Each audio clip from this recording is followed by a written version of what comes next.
नमस्कार। आज मु बनवाई जाऊँगी लाउर गोटे तरकारी जोटा मुझे टमेटो नहीं बेसिका ये टे टमेटो बेसी जीव कहीं खटा खटा लगे लाउ तरकारी भल लगी था। तो यहाँ आम कम तेल मसलार बनइबा आ बहुत ही कम टाइम रे हो जाए आ बहुत ही स्वादिष्ट लगे आ भात सहित खावाई ना यहाँ बहुत ही भल लगे। तो एमती थे आपड़ लाउ आ टमेटोर तरकारी बनईकी खातु देखिए बहुत ही टेस्टी लगे। थे बनइले सब लाउ को एमती बनवाई इच्छा करेंगे। तो चलते देखिए आम यहाँ केमती बनइबू। फास्ट आम ये लाउ को भल भाव में काटी नबू और टमेटो को भी काटी नबू। चलते आम काटी नबू सब। ये देखो मुझे लाउ को काटी नेबी। तो फास्ट ना आम एमती चोपा छड़े नवा।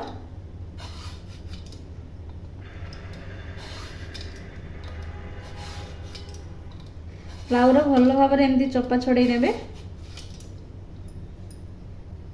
ये देखो भल भाव में चोपा छड़े नहीं ना काटी नवा। तो देखो मुझे कौभला काटुची।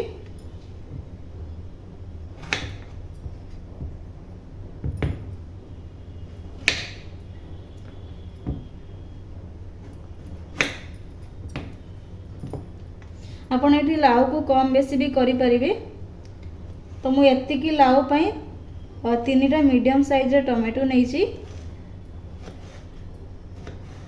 तो आपन जो हिसाब रे लाउ नेबे से हिसाब रे टमाटो नेबे। देखो मैं ये छोट छोट करी पूरा काटुची।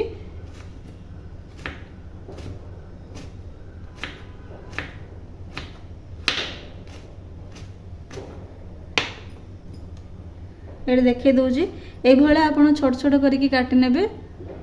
तो आमर लाउ जल्दी सीझी जीव। मोटा मोटा कले टे टाइम लगी थाए और यहाँ बहुत जल्दी हुए। तो यहाँ आमको टी पतला पतला काटिया पड़े और खाइबा भी बहुत भल लगे। एमती छोट छोट पतला गोला करके काटी नेबे। वीडियो टे लास्ट जाए देखंतु। जदि मो वीडियो भल लगुच तो लाइक और शेयर कमेंट कर दियंतु। और मो चैनल ले नुआ थिले निश्चित सब्सक्राइब करनियंतु। चलो तेरे आम सब लाउ को एमती काटी नवा।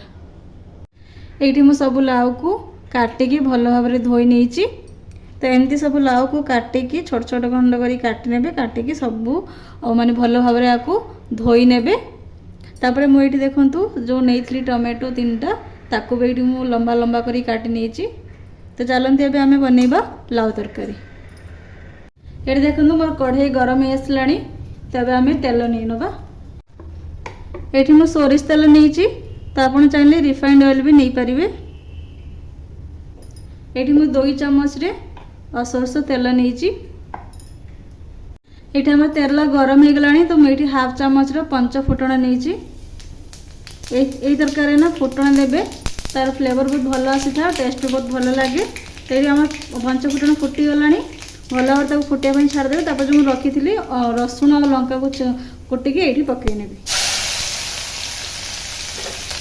पकईकी टिके टाइम आम खाली भाजी नवा जमी तार रसुण कंचा स्मेलटा पड़ेब।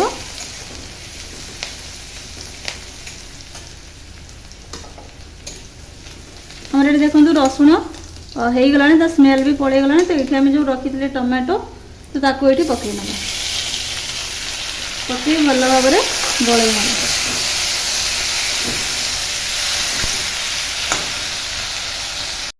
ये 1/2 चामच हलदी नहीं। स्वाद अनुसार लुण नहीं। तब आम हलदी आ लुण को भल भाव में गलई नवा। और यहाँ से जाए आम कषा जिते जाए टमाटर ता पानी सुखी जाए। टमाटर पानी सुखा जाए आम आपको भल भाव में कषा।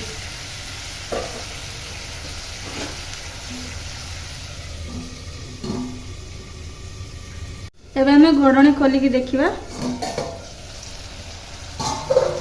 मझे मझे एमती घोड़णी खोलिकी देखुवे नाई तो पोड़ी जीवो।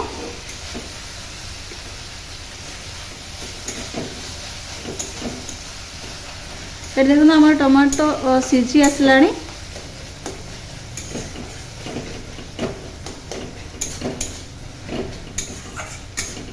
और गैस रा फ्लेम को ना लो टू मीडियम फ्लेम रे रखिए।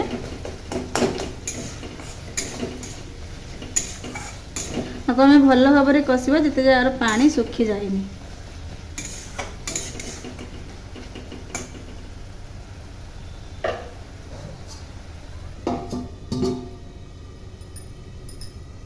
यही टाइम रे हम नहीं जावा लंका पाउडर, यहाँ केवल कलर पाई, और जीरा पाउडर गोटे चामच रो, केवल एतिकी मसला देकी आम आपको बनैबा। हमर आउ एथिरे किछि मसला दरकार पड़िबनी, केवल हमर रसुण लंका जीरा पाउडर आउ लंका पाउडर। यही तरकारी ना बहुत कम तेल मसला रे हुए और खाइबा भी बहुत भल लगे। थरे तो निश्चित एमती घरे बनातु, देखिए बहुत ही स्वाद लगे।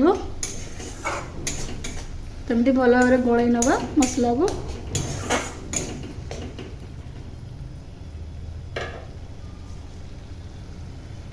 ये देखो मोर हो आसला, पानी भी पूरा सुखी गला। तो यही भाया हो गले जो आम लाउ को काटिक रखी थे पकई नवा। टमेटो पूरा पानी सुखीगला लाउ को पकईबी, पकईक आम भल भाव गलई नवा।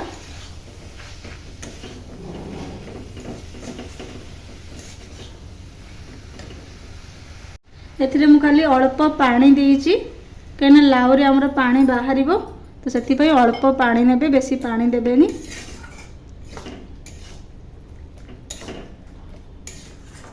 एमती भल भाव गोलैकी गोटे घोड़णी लगे, घोड़णी देदेबा। तो ये ही लाउ आमर सीझ। मझे मझे एमती घोड़णी खोलिकी एपट सेपट करे, नहीं तो कढ़ई लगिज। और गैस रे फ्लेम को लो टू मीडियम रे रखिए। लाउ तरकारी देह पाई बहुत ही हेल्दी, तो आपण एमती घरे बनातु, देखिए बहुत ही स्वाद लगे।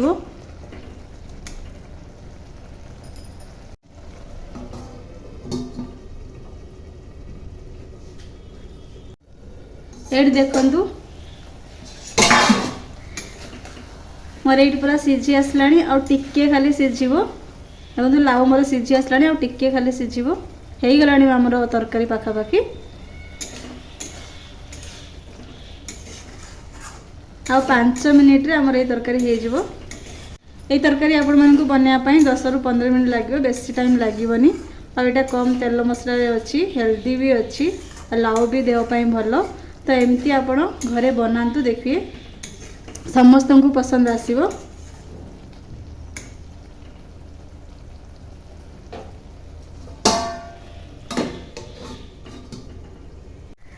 ये मोर तरकारी हो सारा, एबे मु गैस को ऑफ कर देबी। और ये लाउ तरकारी एमती सुखा सुखा रखिए, बेसी पानी पानी रखिबेनी, भल लागबनी। आपको आपण भात सहित, गरम भात सहित खाई पारिबे, बहुत भल लागिबो। देखो ये मोर हो आसला, एवं गैस ऑफ कर दूची। एमती बनईकी निजे खातु, घरे समस्त को दिंतु, पिला को दिंतु। और जीवा आगु मो चैनल को निश्चित सब्सक्राइब कर दिंतु, लाइक करंतु, कमेंट करंतु, शेयर करंतु। और एमती बनईकी घरे खातु, समस्त को दिंतु। रोची, धन्यवाद।